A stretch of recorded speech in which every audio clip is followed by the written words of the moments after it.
कई बार ऐसा लगता है कि दुनिया के किसी कोने में हो रही घटनाएं हमसे बहुत दूर हैं, उनका हम पर क्या ही असर पड़ेगा। लेकिन क्या हो अगर हजारों किलोमीटर दूर चल रहा एक युद्ध सीधा किसी के किचन तक असर पहुंचा सकता हो। तो चलिए आज इसी पेचीदा कनेक्शन को जरा खोल कर देखते हैं। हाँ, ये तस्वीर तो हम सबने देखी है, घर में रखा एक एलपीजी सिलेंडर। लेकिन जो चीज़ इतनी आम लगती है वो असल में एक बहुत ही जटिल और कह सकते हैं नाजुक इंटरनेशनल सप्लाई चेन की आखिरी कड़ी है। एक ऐसी चेन जो पूरी दुनिया में फैली हुई है।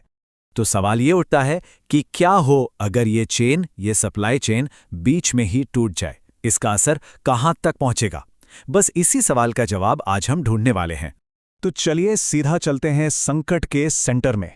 बात हो रही है अमेरिका और ईरान के बीच के टकराव की। और देखिए, ये सिर्फ दो देशों की लड़ाई नहीं है।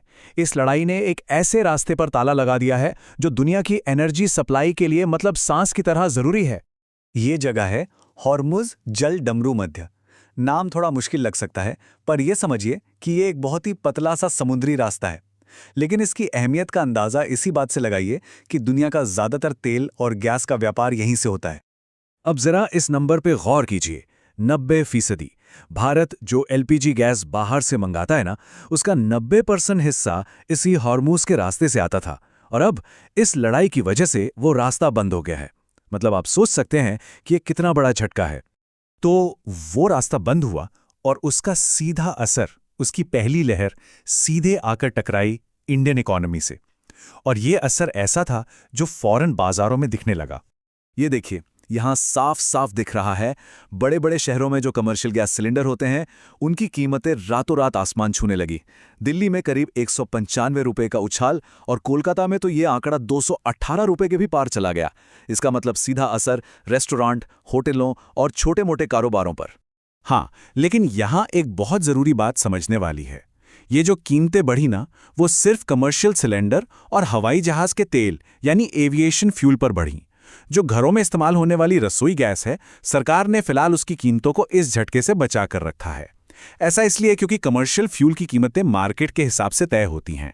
और असर सिर्फ जमीन पर नहीं, हवा में भी दिखा। एविएशन सेक्टर तो बुरी तरह हिल गया। इंटरनेशनल फ्लाइट्स का जो फ्यूल था उसकी कीमत दोगुनी से भी ज्यादा हो गई। अब इसका मतलब क्या हुआ? सीधा सा मतलब ये कि विदेश जाना और भी महंगा हो गया। अब देखिए, जब भी कोई ऐसा बड़ा संकट आता है तो वो हमें कुछ सोचने पर मजबूर करता है। इस संकट ने भारत को अपनी एनर्जी की निर्भरता पर दोबारा सोचने पर मजबूर कर दिया। तो चलिए अब देखते हैं कि इस मुश्किल से निपटने के लिए भारत ने लॉन्ग टर्म में क्या प्लान बनाया है, क्या स्ट्रैटेजी तैयार की है। ये जो बदलाव है ना, ये बहुत बड़ा है।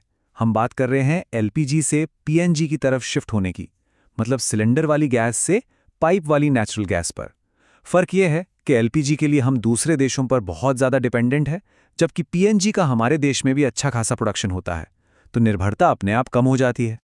और सरकार इस बदलाव को लेकर कितनी सीरियस है, वो इस 4 पॉइंट के एक्शन प्लान से एकदम साफ हो जाता है। पहला, पाइपलाइन के विस्तार के लिए जो भी मंजूरियां हैं उनमें तेजी लाना। दूसरा, मौजूदा 25,000 किलोमीटर के नेटवर्क को और बढ़ाना, जिसमें लगभग 10,500 किलोमीटर का काम चल भी रहा है। तीसरा, ये कि जिन घरों में पीएनजी कनेक्शन लगेगा उन्हें अपना एलपीजी कनेक्शन छोड़ना होगा। और चौथा, अपने ही देश के गैस फील्ड से प्रोडक्शन बढ़ाना। मतलब हर तरफ से काम हो रहा है। और जो टारगेट रखा गया है वो कोई छोटा मोटा नहीं है, 12 करोड़। सरकार का लक्ष्य है कि साल 2034 तक पूरे देश में 12 करोड़ पीएनजी कनेक्शन लग जाएं। ये एक बहुत ही महत्वाकांक्षी योजना है जो भारत की एनर्जी की कहानी को पूरी तरह से बदल सकती है। तो ठीक है, ये तो हुई भारत की बात। अब जरा वापस ग्लोबल स्टेज पर चलते हैं और देखते हैं कि इस एक संकट की वजह से दुनिया भर के रिश्ते और सिक्योरिटी के समीकरण कैसे बदल रहे हैं।